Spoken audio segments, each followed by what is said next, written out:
அல்லாஹ்வின் நலப்பெரும் கருணையின் காரணமாக 11ஆம் நாள் தராவீஹை நிறைவு செய்து நாம் அமர்ந்திருக்கின்றோம். இன்றைய நாளிலே நாம் செய்த அனைத்து நல்ல அமல்களையும் அல்லாஹ் ரப்பல் ஆலமீன் ஒப்புக்கொள்வானாக, ஏற்றுக்கொள்வானாக. கண்ணியத்திற்குரியவர்களே, சில மனிதர்கள் நாளை மறுமை நாளில் சொர்க்கத்திற்குள் நுழையவே முடியாது. அவர்கள் நாளை மறுமை நாளிலே சொர்க்கத்தினுடைய வாடையை கூட நுகர முடியாது என்று பெருமானார் ஸல்லல்லாஹு அலைஹி வஸல்லம் அவர்கள் சொல்லி காமிக்கின்றார்கள். அந்த சொர்க்கத்திற்கே போக தடையாக இருக்கக்கூடிய சில பண்புகள், சில குணங்கள், சில கேரக்டர்ஸ் நமக்குள்ள இருக்கலாம். ஏதோ ஒண்ணு நம்ம உள்ளத்துல ஏதோ ஒரு ஓரத்துல கூட ஒட்டி கொண்டு இருக்கலாம். முடிந்த அளவிற்கு அதையெல்லாம் அகற்றுவதற்கான நாட்களாக இந்த ரமலானுடைய இந்த நடு 10 நாட்களை நாம் எடுத்துக்கொள்ள வேண்டும். ஏனென்றால் அல்லாஹ்வின் மன்னிப்பு கிடைத்தால் மட்டும்தான் ஒரு மனிதன் சொர்க்கம் செல்ல முடியும். நன்றாக ஒரு விஷயத்தை நாம் விளங்கிக் கொள்ள வேண்டும். நம்முடைய அமலை கொண்டு அல்லாஹ் நமக்கு சொர்க்கத்தை தருவானா அல்லது அவனுடைய கருணையை கொண்டு நமக்கு சொர்க்கத்தை தருவானா என்றால் நிச்சயம் அவனுடைய கருணையை கொண்டுதான் நமக்கு சொர்க்கம் கிடைக்கும். நம்ம அமலை கொண்டு நமக்கு சொர்க்கத்தில் உயர்ந்த படித்தரங்கள் வேண்டும் என்றால் கூடிக்கொண்டே போகலாம். இந்த உலகத்தில் நாம் நிறைவேற்றக்கூடிய அனைத்து கடமைகளும் அல்லாஹ்விற்கு நாம் செய்யக்கூடிய நன்றி கடன். நமக்கு உடலை தந்து, உயிரை தந்து, உணவை தந்து, உடையை தந்து, வாழ்வாராத்தை தந்திருக்கான்றையா, இதற்காக நாம செய்யக்கூடிய நன்றி கடன் தான் நாம செய்யக்கூடிய எல்லா இபாதத்தும். ரசூலுல்லாஹ்ட்ட எப்பமெல்லாம் ஜிப்ரீல் அலைஹிஸ்ஸலாம் வராங்களோ அப்பமெல்லாம் ஏதாவது ஒரு செய்தியை ரொம்ப ஆழமா உட்கார்ந்து ரொம்ப நேரம் பேசுறது வழமை. அப்படி ஒரு நாள் ஜிப்ரீல் அலைஹிஸ்ஸலாத்து வஸ்ஸலாம் அவங்க வரும்போது அல்லாஹ்வின் தூதரிடத்திலே ஒரு செய்தியை சொன்னார்கள். அல்லாஹ்வின் தூதரே, பனூ இஸ்ரவேலுடைய காலத்தில் ஒரு மனிதர் வாழ்ந்தார். அந்த மனிதருக்கு அவருடைய மனதிற்குள் நீங்காத ஒரு ஆசை இருந்தது. என்ன ஆசை என்றால், தனிமையான ஒரு இடத்தில் நின்று அல்லாஹ்வை வணங்கிக் கொண்டே இருக்க வேண்டும் என்கின்ற ஒரு ஆசை இருந்தது. அதுவும் 1 ஆண்டு 2 ஆண்டு அல்ல, 1000 ஆண்டுகள் வணங்க வேண்டும் என்று ஆசை இருந்தது. அல்லாஹ்விடத்திலே அவர் கையேந்தி துஆ செய்தார். அல்லாஹும் அந்த மனிதனின் துஆவை ஏற்றுக்கொண்டு கனவிலே கடலில் நடுப்பகுதியில் ஒரு பாறையை காமித்தான். அந்த பாறையில் சென்று நீங்கள் இபாதத்து செய்யுங்கள் என்று அல்லாஹ் அவருக்கு காமித்து கொடுத்தான் கனவில். அவரும் அதே போன்று பயணித்து அந்த பாறைக்கு மேலே சென்று இபாதத்து செய்ய தொடங்கினார். அவருக்கு சாப்பிடுவதற்காக அந்த பாறை மேல் ஒரு மாதுள மரத்தை அல்லாஹ் விளைய செய்தார். சுப்ஹானல்லாஹி பிஹம்தி. எதற்கு மேல? பாறைக்கு மேலே ஒரு மாதுள மரத்தை அல்லாஹ் ரப்பல் ஆலமீன் வளரச் செய்தார். அந்த மாதுள கனிகளை சாப்பிடுவார், இபாதத்து செய்வார். தாகித்தால் கடல் நீரை எடுத்து குடிப்பார். அவர் கைக்கு வருவதற்கு முன்னால் அது உப்பு நீராக இருக்கும். அவர் கையில் எடுத்ததோடு அது மதுரமான இனிப்பான நீராக மாறும். அப்படி ஒரு அந்தஸ்தை அல்லாஹ் அவருக்கு கொடுத்தார். இறுதியாக அவருடைய மனதில் இன்னொரு ஆசையும் இருந்தது. என்ன தெரியுமா? சுஜூதில் இருந்த வண்ணமே ரூஹு போகணுங்கிற ஒரு ஆசை. சுஜூது தொழுகையில சஜிதாவோட இருந்த வண்ணமாக மரணிக்கிறது இருக்கிறதே, அது பாக்கியத்திலும் அதிபரிங்கிற பாக்கியம். அது அப்படி ஒரு பாக்கியத்தை அல்லாஹ்ட்ட வேண்டினார். அதையும் அல்லாஹ் கொடுத்தான். இவரை பத்தி அல்லாஹ் என்கிட்ட ஒண்ணு சொன்னா நாயகமே, அதை நான் உங்களுக்கு சொல்றேன், நீங்க உங்க உம்மத்துக்கு சொல்லுங்க. என்ன தெரியுமா? நாளை இந்த மனிதரை மறுமை நாளில் அல்லாஹ் அழைத்து வருவான். இவருடைய வணக்க வழிபாடுகளை எல்லாம் அல்லாஹ் கணக்கிடுவான். கணக்கிட்டு விட்டு சொல்வான், மனிதா, என்னுடைய கருணையை கொண்டு நீ சொர்க்கம் நுழைந்து கொள். அந்த மனிதர் சொல்வார், உன்னுடைய கருணையில் ஏதோ என் மீது கருசரைப்பட்டு கிடைக்கக்கூடிய சொர்க்கம் எனக்கு வேண்டாம். 1 ஆண்டு 2 ஆண்டு அல்ல, 1000 ஆண்டு இபாதத்து செய்திருக்கின்றேன். கணக்கு பார்த்து எனக்கு உரிய சொர்க்கத்தை நீ கொடுக்கணும். அது என்ன, ஏதோ ஒண்ணுமே இல்லாதவனுக்கு பாவப்பட்டு போ அப்படின்னு சொன்னவன் நீ போ சொல்றேன்? என்னது 1000 வருஷமா சும்மாவா? குடும்பத்தை விட்டு எல்லாத்தையும் விட்டு இல்லையா நின்ன? எனக்கு கணக்கு பார்த்து கொடு. அங்க நாளைக்கு மறுமை நாள்ல யாரு தாங்க அதிபதி? மாலிகி யௌமித்தீன், நாளை கியாமத்து நாளுடைய அதிபதி அல்லாஹ் மட்டும்தான். அங்க யாரும் எந்த விவாதத்தையும் செய்ய முடியாது. ரெண்டு விதமான அறிவிப்பு வருது. ஒரு அறிவிப்பு என்ன தெரியுமா? அல்லாஹ் சொல்வா, இவரை இப்பொழுதே நரகத்திற்கு எடுத்து செல்லுங்கள். இரண்டு மலக்குகள் அந்த மனிதனுடைய காலை பிடித்துக் கொண்டு நரகத்திற்கு இழுத்து சென்று கொண்டே இருப்பார். நரகம் நெருங்க நெருங்க நெருங்க அந்த வெப்பம் தாங்காமல் தாகம் எடுக்க தொடங்கும். தாகத்தில் அவர் தண்ணீர் தண்ணீர் என்று கதற ஆரம்பிப்பார். அந்த நேரத்தில் ஒரு மலக்கு ஒரே ஒரு குவளையில் தண்ணீரை கொண்டு வருவார். அந்த மலக்கிடம் இவர் தண்ணீரை கேட்பார். அந்த மலக்கு சொல்வார், இந்த தண்ணிக்கு விலை இருக்கிறது. இந்த மனிதன் கேட்பான், இந்த மறுமையில் என்ன விலையை நான் கொடுக்க முடியும்? இங்கே கொடுப்பதற்கு என்னிடத்தில் எதுவும் இல்லை. அந்த மலக்கு சொல்வார், இந்த ஒரு குவளையினுடைய விலை என்ன தெரியுமா? 1000 வணக்கத்தினுடைய நன்மைதான் இந்த குவளை தண்ணீரின் விலை. டிரான்ஸ் பண்ணீங்கன்னு சொன்னா, அக்கௌண்ட்ல இருந்து எனக்கு அக்கௌண்ட்டுக்கு நீங்க மாத்தி விட்டீங்கன்னா ஒரு டம்ளர் தண்ணி உங்களுக்கு.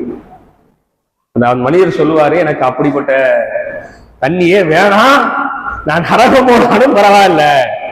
மீண்டும் நரகம் நெருங்க நெருங்க இறுதியில் தாகம் தாங்காமல் வாங்கி குடித்து விடுவார்.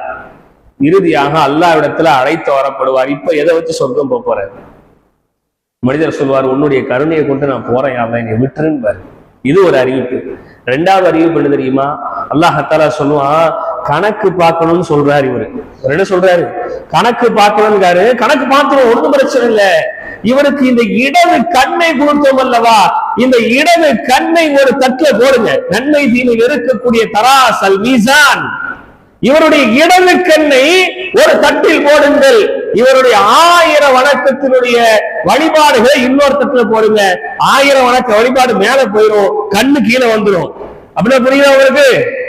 அப்படின்னா புரியுதா? கண்ணினுடைய அந்த நியாமத்து இருக்கிறது அல்லவா, அது கிணத்துல கீழே போயிடும், இது மேல போயிடும். அல்லாஹ் சொல்லுவான், எப்பா இந்த ஒரு கண்ணுக்கே இந்த 1000 வருஷம் பத்தலையே, இன்னும் 1000 வருஷம் நீ இபாதத்து செஞ்சாதான் இந்த ஒரு கண்ணுக்கே நீ நன்றி செலுத்துறதாக மாறுது. என்ன செய்ய போற?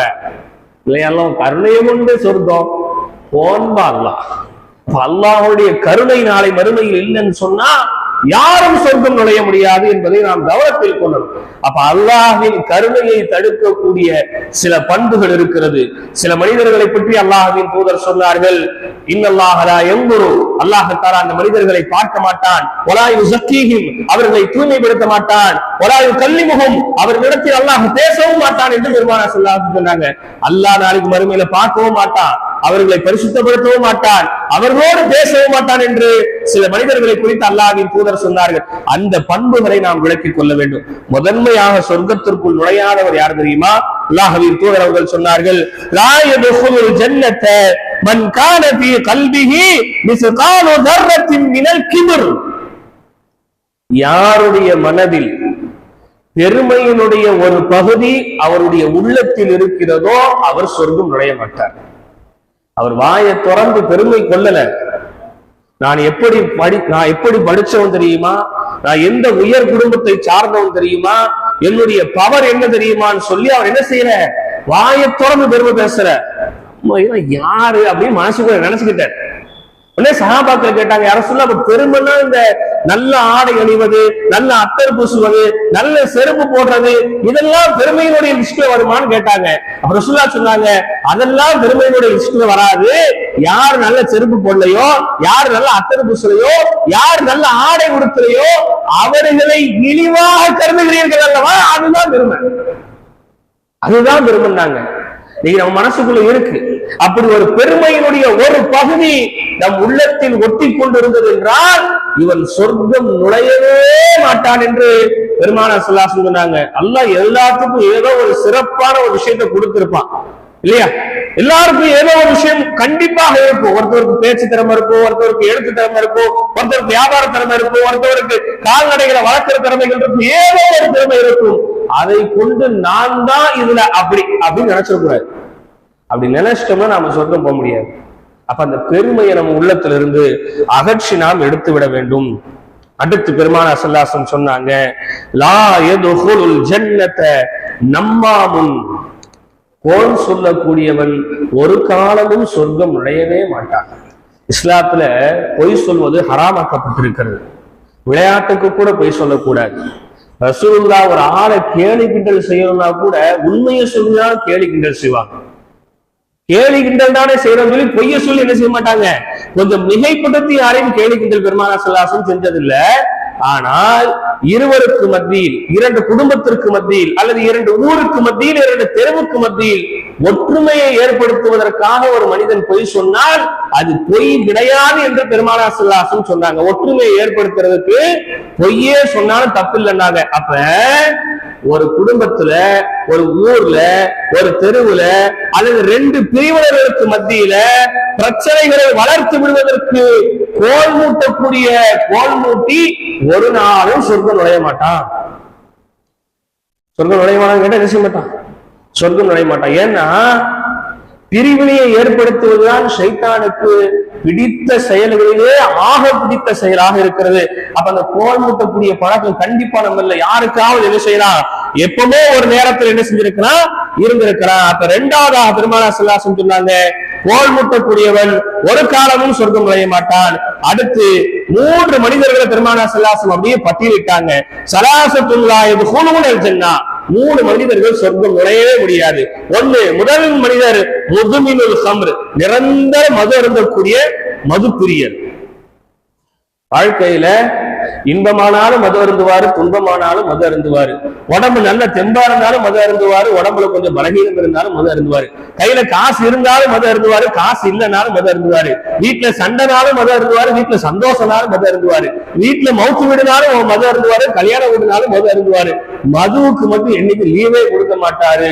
நிரந்தரமாக மது குடிக்கக்கூடியவன் பெருமானார் ஸல்லல்லாஹு அலைஹி வஸல்லம் சொன்னாங்க, லா யதுகுலூனல் ஜன்னah, அவர் சொர்க்கம் நுழையவே முடியாது என்றார்கள். அடுத்து பெருமானார் ஸல்லல்லாஹு அலைஹி வஸல்லம் சொன்னாங்க, வகாத்தியுர் ரஹம், இரத்த உறவுகளை துண்டித்து வாழக்கூடியவன் ஒரு நாளும் சொர்க்கம் நுழைய மாட்டான். இரத்த உறவுகளை துண்டிச்சு வாழக்கூடியவர்களுடைய வணக்க வழிபாடுகளை எல்லாம் ஒப்புக்கொள்வதில்லை, அவருடைய துஆவை எல்லாம் ஒப்புக்கொள்வதில்லை. பெருமானார் ஸல்லல்லாஹு அலைஹி வஸல்லம் சொன்னாங்க, சில்மன் கட்டாக்க, உன்னை வேண்டாம் என்று வெட்டி துண்டித்து வாழ்பவரோடு நீ சேர்ந்து வாழ முயற்சி பண்ணுப்பான் இல்லையா? ஆனா அதே நேரத்துல ஒரு உறவை வச்சு, ஒரு சொந்தத்தை வச்சு எப்போதுமே நமக்கு இடையூறுதான் இருக்கு, எப்போதுமே பிரச்சனை தான் இருக்கு, அவரை கொண்டு எப்போதுமே நமக்கு மனதிற்கு சங்கடங்களும் சரமங்களும் மட்டும்தான் வருதுன்னா அவரை விட்டு நாம் ஒதுங்கி இருந்து கொள்வது நமக்கு சிறந்ததாக இருக்கிறது. அப்ப இரத்த உறவுகளை துண்டிச்சு வாழ்றத ரசூலுல்லாஹ் இப்ப சொன்னாங்க இல்லையா, இரத்த உறவுகளை துண்டிச்சு விடுறவங்களும் இருக்கிறாங்க. இன்னைக்கு இரத்த உறவு துண்டிக்கப்படுகிறது. எப்படி எல்லாம் துண்டிக்கப்படுகிறது, அது பெரிய தலைப்பு. அது ஒரு 2 நிமிஷத்துல துண்டிக்கப்படுறத மட்டும் சொல்லிடுறேன். இன்னைக்கு மனைவி கணவனுடைய தாயினுடைய உறவையும் தந்தையினுடைய உறவையும் துண்டிச்சு விட்டுறாங்க. அல்லாஹ் காப்பாத்தணும். திருமணம் முடிஞ்ச கொஞ்ச நாள்லயே அண்ணனுடைய உறவை தம்பிக்கு துண்டிச்சு விட்டுறாங்க, தம்பியினுடைய உறவை அண்ணனுக்கு துண்டிச்சு விட்டுறாங்க, அக்கா தங்கச்சி உறவுகளை துண்டிச்சு விட்டுறாங்க. என்ன எடுத்ததெல்லாம் உங்க அம்மாக்கு, என்ன எடுத்ததெல்லாம் உங்க அக்காவுக்கும், உங்க அக்கா தங்கச்சிக்கும், உங்க அண்ணன் தம்பிக்கு, அப்ப எனக்கு என்ன இருக்கு, என் பிள்ளைகளுக்கு என்ன இருக்கு? கொடுக்காதீங்கன்னு சொன்னாலும் கூட பிரச்சனை இல்லை, இனி அவங்க இங்க வரவே கூடாது, இனி நீ எங்கேயும் போக கூடாதுன்னு சொல்லி அந்த உறவுகளை துண்டிச்சு விட்டுறாங்க. இன்னைக்கு பெண்கள் அல்லாஹ் காப்பாற்றணும். அதே மாதிரி சில இடங்கள்ல என்ன செய்யறாங்கன்னு சொன்னா, இந்த கல்யாணம் முடிச்சு கொடுத்த பெண் வீட்டாருடைய பெண்ணுடைய தாய் இருக்கிறார் அல்லவா, அந்த பெண்ணுடைய தாய் சொல்லியே கொடுக்கின்றார், உன் கணவனை உன் கைக்குள்ள வச்சுக்க, உன் முந்தானையில முடிஞ்சு வச்சுக்க, அவனை உன் கட்டுப்பாட்டுக்குள்ள வை, சம்பாதிக்கிற பூராவை அத்தாமாக்கு அழுகலாம நீங்க சொல்லி கொடுக்குறாங்க. அல்லாஹ் காப்பாற்றணும். இதே மனைவி பிள்ளைங்க கொஞ்சம் பெருசா வளர்ந்துருச்சுன்னு சொன்னா தகப்பனை பற்றி பிள்ளைகள்கிட்ட தவறான முறையில் சொல்லி கொடுக்கின்றாயே, உங்க வாப்பாவை நம்பாத, வாப்பா உங்க ஆச்சாக்கே கொடுத்து கடனாளியானவரு, உங்க மாமி கொடுத்து கடனாளியானவர், துண்டிச்சு விடுறாங்க நிறைய. நான் விவரிக்க கூட ரொம்ப பெருசா விவரிக்கணும். இன்னைக்கு அப்படி ஒரு சூழலை இன்னைக்கு வாழ்ந்து கொண்டிருக்கின்றோம். துண்டிச்சு வாழ்பவன் சொர்க்கம் நுழைய மாட்டான் என்றால், துண்டித்து விடக்கூடியவன், துண்டித்து விடுபவன் சொர்க்கத்தின் வாடையை கூட நுகர முடியாது. அல்லாஹ் காப்பாற்றணும். கல்யாணம் முடிச்சு கொடுத்துட்டா புருஷன் முழுசா எனக்குதான் சொந்தம் நினைக்கிறது என்ன நியாயம் இருக்கிறது? ஒரு 10 வருடம் உங்களோட ஒரு 25 வயசு வரைக்கும் வளர்த்தவங்களுக்கு அப்ப எப்படி துடிக்கும்? துடிக்குமா துடிக்காதா? சிரமப்பட்ட நேரங்கள்ல, கஷ்டப்பட்ட நேரங்கள்ல பிள்ளைகளை கண்ணும் கருத்துமாக பார்த்து வளர்த்து அவர்களை ஆளாக்கி ஒரு பெண்ணுக்கு திருமணம் முடித்து கொடுத்த மறுநாளே பெண் நினைக்கின்றால் என் கணவன் எனக்கு மட்டும்தான், இது மிகப்பெரிய முட்டாள்தனம். அந்த நினைப்பு குடும்பத்தை சிதைத்து விடுகிறது. அல்லாஹ் ரப்பல் ஆலமீன் காப்பாற்ற வேண்டும். ரமலானுடைய மாதத்தில் எந்த பெண்களாவது உங்களுடைய கணவரை உங்களுடைய மாமியிட்டிருந்தோ உங்களுடைய மாமாட்டிருந்தோ அவர்களுடைய அண்ணன் தம்பி அக்கா தங்கச்சிட்டிலிருந்து நீங்க பிரிச்சு வச்சிருந்தா சொல்லுங்க, ஏங்க இத்தனை நாள் இருந்துட்டீங்க, போங்க உங்க ஆப்பாட்டி உமாட்டையும் பேசுங்க, ஏதோ பெருநாள் தலைவர் 10, 50, 100 கொடுங்க, ஏதோ ஒரு நல்லது கெட்டது தலையை காமிச்சுன்னு சொல்லுங்க. அல்லாஹ் காப்பாற்றணும். இந்த ரமலான்ல கூட எத்தனையோ முதியோர்கள் பெருநாளைக்கு தன் மனைவிக்கு நான் இருக்கிற வரைக்கும் நான் உழைச்சு கொடுத்து நான் தான் எடுத்து கொடுக்கணும்னு சொல்லி 3 ஆம்பளை பிள்ளை 4 ஆம்பளை பிள்ளையை வைத்துக் கொண்டு இன்றைக்கு வியாபாரத்திற்கும் தொழிலுக்கும் செல்லக்கூடிய அவர்களை இருக்கிறது சொன்னா இது பெண்கள் கவனத்தில் எடுக்க வேண்டிய விஷயமாக இருக்கிறது. அல்லாஹ் காப்பாற்றுவார். எப்படி வாழ்க்கையில மறக்கத்து இருக்கும். ஆனா வச்சிருக்கிற கை குழந்தைக்கு பிள்ளைக்கு குணங்கிருச்சுன்னா பிள்ளைக்கு மோடம் குண்டி கழுவுறதுல இருந்து எல்லாத்துக்கும் யார் வேணும்னு சொன்னா புருஷனுடைய அக்கா அம்மா தான் வேணும். இன்னைக்கு சூழல் இருந்துகிட்டு இருக்கு. அப்ப ரத்த உறவுகளை துண்டித்து விடுபவள் சொர்க்கத்தின் வாடையை கூட நுகர மாட்டாள். அடுத்து பெருமானார் ஸல்லல்லாஹு அலைஹி வஸல்லம் சொன்னாங்க, சூனியத்தை உண்மை என்று நம்பக்கூடியவன். ஆஹா, சூனியம் இருக்கு இல்ல, அது வேற தலைப்பு, அது ஒரு தனி தலைப்பு. சூனியம் வச்சா உனக்கால சாச்சிடலாம் அப்படின்னு நம்புறவன், சூனியத்தால நான் சாஞ்சிட்டேன் அப்படின்னு நம்புறவன், அல்லாஹ் மேல நம்பிக்கை கொள்ளாம ஏதோ 4 எலுமிச்சை மரத்து மேலையோ மஞ்சள் குங்குமம் தடவுல 2 முட்டை மேலையோ நடுவு ரோட்ல 4 முக்கில உடைக்கப்பட்ட பூசணிக்காய் மேலையோ நம்பிக்கை கொண்டு இதனாலதான் என் வாழ்க்கை இப்படி போச்சு நம்பக்கூடியவன் ஒரு காலமும் சொர்க்கம் நுழையவே மாட்டான் என்று பெருமானார் ஸல்லல்லாஹு அலைஹி வஸல்லம் சொன்னாங்க. அடுத்து பெருமானார் ஸல்லல்லாஹு அலைஹி வஸல்லம் சொன்னாங்க, முடிய போது ஒரே செய்திதான். அடுத்து பெருமானார் ஸல்லல்லாஹு அலைஹி வஸல்லம் சொன்னாங்க, தன்னுடைய அண்டை வீட்டாருக்கு தான் அக்கம் பக்க வீட்டாருக்கு தொந்தரவு கொடுக்கக்கூடிய ஆணும் பெண்ணும் சொர்க்கம் நுழையவே மாட்டான். ரசூலுல்லாஹ் 2 விஷயத்துல ரொம்ப பயந்தாங்க. சஹாபாக்கள் சொன்னாங்க, 2 விஷயத்தை கொண்டு நான் அச்சிக் கொள்கின்றேன். ஒன்று, ஜிப்ரீல் அலைஹிஸ்ஸலாம் எனக்கு மிஸ்வாக் செய்வதை பல் தேய்ப்பதை ரொம்ப வலியுறுத்தி சொல்றாங்க. எந்த அளவுக்கு வலியுறுத்துறாங்கன்னா, பல்லு தேய்ச்சி என் கடவா பற்களெல்லாம் உடைஞ்சிருமோ நான் பயப்படுறேன். அந்த அளவுக்கு மிஸ்வாக் தேய்க்கிறத பல் தேய்க்கிறத எனக்கு ஜிப்ரீல் அலைஹிஸ்ஸலாம் வலியுறுத்தி சொல்றாங்க என்று பெருமானார் ஸல்லல்லாஹு அலைஹி வஸல்லம் சொன்னாங்க. மிஸ்வாக் செய்யணும், ஒரு மிஸ்வாக் வச்சு கையில இருக்கணும், அல்லது ஒரு பிரஷ் கண்டிப்பா கையில இருக்கணும். இன்னைக்கு சவுதியில நீங்க பாத்தீங்கன்னா தராவியில சுஃபூக்கும் ரஹமத்துல்லாஹ்னு சுதைசி சொல்றதுக்கு முன்னாடி வாயில ஒரு மிஸ்வாக் வச்சிருக்காரு.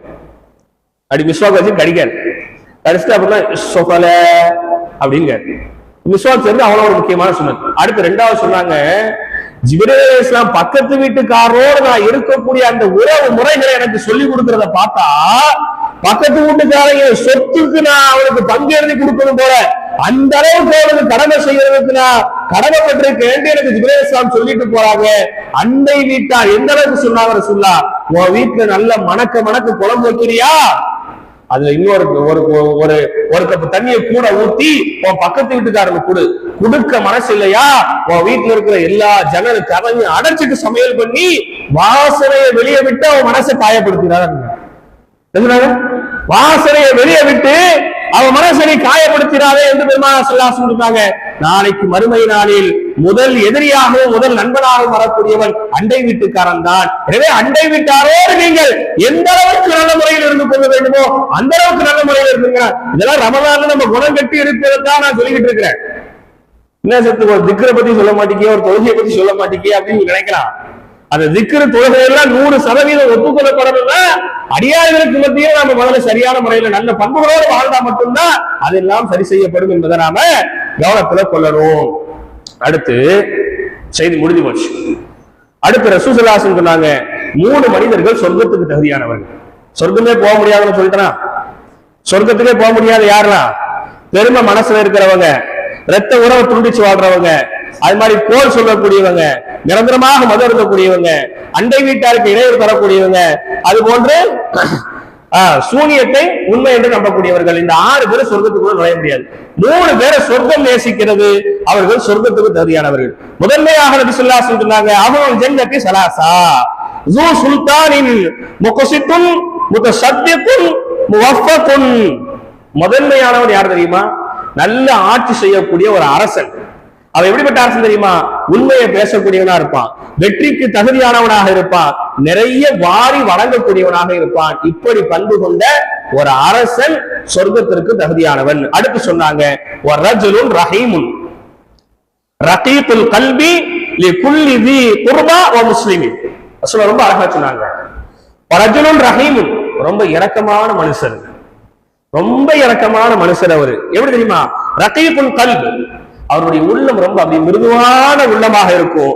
லிகுல்லி தி குர்பா, தன்னுடைய அனைத்து சொந்த பந்தங்கள் மீதும், அதே மாதிரி ஒரு முஸ்லிமின், அனைத்து முஸ்லிம்கள் மீது ரொம்ப இரக்கமா இருப்பார். யாருக்கு ஒரு பிரச்சனை எனக்கு என்ன அப்படின்னு போக மாட்டார், உடனே பதறிடுவார், உடனே துடிச்சு வருவார். என்ன ஆச்சு, ஏதாச்சு, என்ன பிரச்சனை, என்னங்க சொல்லுங்க, என்னால என்ன முடியாத செய்யறேன், யாருக்கு வந்து நடக்கா, போய் சொல்லுமா, அதெல்லாம் பார்க்க மாட்டார், உடனே பதறுவார், துடிப்பார். அவருடைய உள்ளம் அப்படியே ரொம்ப ரொம்ப மிருதுவான உள்ளமாக இருக்கும். ஒரு பூ போன்ற உள்ளம் கொண்ட ஒரு மனிதர் சொர்க்கத்துக்கு தகுதியானவர். அப்படி பூ போல உள்ளம் இருக்கிறவள இன்னைக்கு நாம பைத்தியக்காரன் சொல்லுவோம். பைத்தியக்கார வயலா இருக்கிய, உலகத்துல என்ன பழைக்க போற நீவோ, அப்படிதானே? அடுத்த நபி ஸல்லல்லாஹு அலைஹி வஸல்லம் சொன்னாங்க, தன்னுடைய கற்பையும் பாதுகாத்து தன் குடும்பத்தையும் கற்பு ஒழுக்கத்தோடு வளர்த்த ஒரு குடும்ப தலைவர் சொர்க்கம் நுழைவான். சுப்ஹானல்லாஹ், இது எவ்வளவு பெரிய அற்புதமான விஷயம். கற்புன்னு சொன்னா நீங்க நினைக்கிற மாதிரி தவறுகளிலேயே போய் ஈடுபடுறது மட்டும் சொல்லல.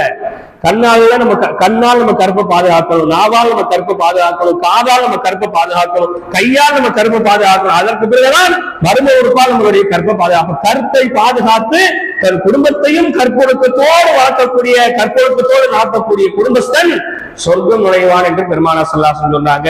நரகத்தினுடைய பண்புகளை தவிர்த்து வாழ்வதற்கும் சொர்க்கத்தினுடைய பண்புகளை எடுத்து வாழ்வதற்கும் வல்லோன் அல்லாஹ் நம் அனைவருக்கும் அருள் புரிவானாக. வாஹிரு தாவானா அல்ஹம்துலில்லாஹி ரப்பில் ஆலமீன். அஸ்ஸலாமு அலைக்கும் வரஹ்மத்துல்லாஹி வபரகாத்துஹு.